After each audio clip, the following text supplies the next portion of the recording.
I always believed courtrooms belonged to other people's scandals, strangers caught in webs of lies, families torn apart by disputes that would never touch me. When the district attorney's office called me, I thought my part would be nothing more than a formality, a witness lending a signature to facts that didn't matter much to me anymore.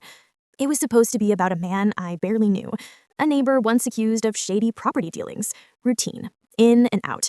But when I walked into that courtroom, I didn't realize the case wouldn't just skim the surface of corruption, it would rip straight into my family tree. I wasn't called to testify against a stranger after all. I was about to step onto the stand where truth had a price, where loyalty was a currency, and where bloodlines could become weapons sharper than any lawyer's cross-examination. I thought justice was black and white. That day, I learned it bleeds red too. And sometimes the darkest secrets aren't buried in evidence files, but in the people you once trusted most. Courtrooms have a peculiar weight to them. It isn't just the heavy oak benches or the stale air, but the way silence seems to thicken when everyone waits for truth to be spoken aloud. I sat in the second row that morning, rehearsing the simple details I expected to share. My name, my profession, the routine act of notarizing a document. Nothing more, nothing less. Then, the prosecutor placed a folder on the table, stamped with red ink, Exhibit 12. He opened it carefully, and the sharp scrape of paper against paper sounded louder than it should have. My eyes flicked down involuntarily, and in an instant, my entire body went cold. The handwriting symbol inside wasn't unfamiliar. It wasn't just any signature. I had seen those looping letters countless times before. On birthday cards, holiday envelopes, even the small checks tucked into graduation gifts. The ink on the page might have been faded, but the memory it carried was unmistakable. It was my uncle's handwriting. My pulse hammered as realization struck. This wasn't supposed to happen. I was here to testify about a neighbor's shady dealings, not to see my own family dragged into the light. But there it was, undeniable, staring back at me from the prosecution's folder. The walls of the courtroom seemed to close in, every breath harder than last. For the first time, I realized this trial was no longer about a distant man's fraud. It was about blood, my blood. When my name was called, the walk to the witness stand felt longer than it should have. My palms were damp, the polished wood railing slick beneath my grip as I took the oath. I reminded myself this was supposed to be straightforward, facts, not emotions. The prosecutor began with simple questions, my name, my occupation, my connection to the defendant. Each answer came out steady, rehearsed, almost automatic. But then came the folder. Exhibit 12 slid across the polished table like a blade unsheathed. "Is this your notarization?" the prosecutor asked. "Yes," I replied, my throat tight. "And is this your uncle's signature?" Every muscle in me screamed to hesitate, to buy time, to dodge. But hesitation would be as dangerous as lying under oath. Perjury would destroy me faster than family anger ever could. "Yes," I whispered. The words seemed to echo in the still courtroom. From the defense table, my uncle didn't flinch. Not a twitch, not a glance, not even the faintest shadow of surprise. That indifference chilled me more than guilt ever could. By lunchtime, the prosecution's theory had crystallized like frost on glass. Piece by piece, the district attorney built a picture where the defendant was not the mastermind, but merely the front. The real hand guiding the fraud, the silent partner pulling the strings, was my uncle. It was devastatingly logical. The forged deeds, the notarized contracts, the money trail, all of it threaded back to him. If the jury believed it, it would mean not only prison, but the ruin of the man who once stepped in after my father's death, the man who tied my shoelaces and taught me to ride a bike. That night, I sat at my kitchen table, food untouched, my mind spiraling. My phone buzzed, breaking the silence. A single message lit the screen. "Remember where your loyalty lies." No name, but it didn't need one. The weight of family expectation pressed heavier than any courtroom gavel. For the first time, I wondered if justice and loyalty could ever share the same space, or if, in this trial, one had to die for the other to live. The courthouse hallway was colder than the courtroom itself, lined with gray walls and the buzz of flickering lights.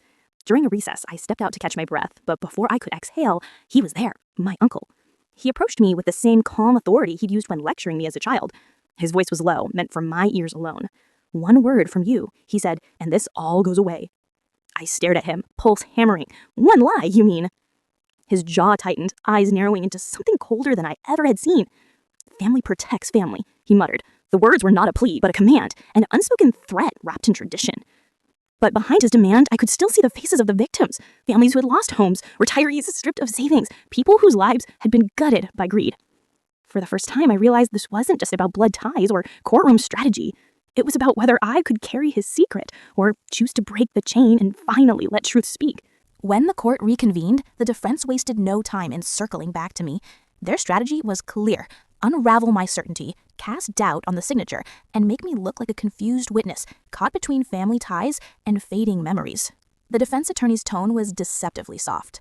You can't be certain whose signature that is, can you? Every nerve in me bristled. My uncle's gaze drilled into me from across the room, daring me to falter. I swallowed hard. I'm certain. The words cut through the courtroom like glass shattering.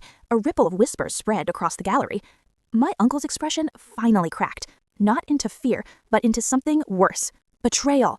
He looked at me as if I had driven a knife straight into his chest. But I wasn't mistaken.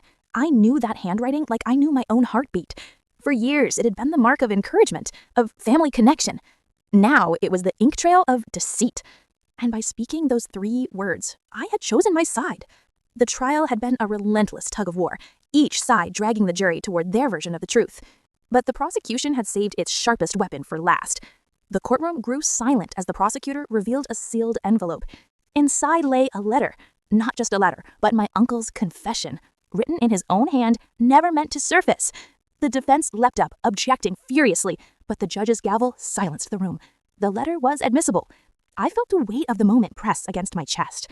The words etched on that page did what my testimony alone could not, then stripped away the last layer of denial. My uncle had not only forged, but plotted, manipulated, and concealed. When the letter was read aloud, his face turned ashen. The mask he had worn so carefully cracked, piece by piece, until the proud man I once admired was reduced to a figure of desperation. The jury's eyes said it all. The battle was over. The truth had finally been cornered, and there was no escape. The jury filed back into the room, each step echoing like a countdown. 12 ordinary people now carried the weight of my family's darkest secret, and the fate of the man who once tucked me into bed rested in their hands. The 4-person's voice trembled as the envelope was passed to the judge. Time stretched unbearably. Every second felt like a lifetime. On the charge of forgery and fraud, the judge paused, eyes scanning the slip. We find the defendant guilty. A gasp rippled through the courtroom. My knees nearly buckled, but I held myself upright, heart pounding in my throat. Then came the final count, conspiracy.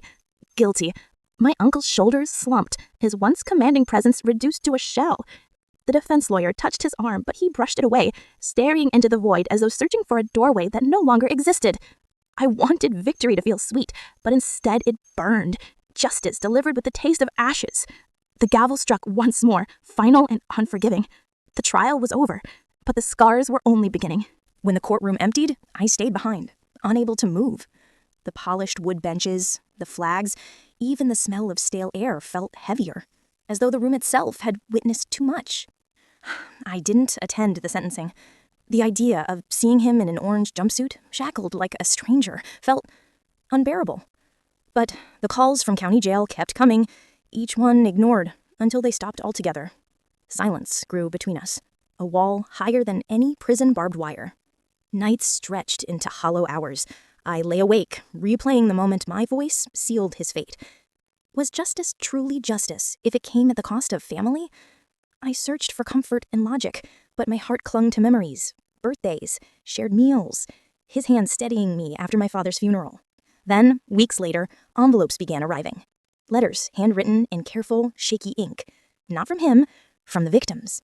They thanked me for giving them closure, for restoring a piece of dignity stolen by lies. Reading those words, I finally breathed. Justice wasn't about choosing family over strangers. It was about standing for the truth, even when it carved through blood. In that courtroom, the verdict didn't just lock a man away, it shattered the illusion that family always means protection.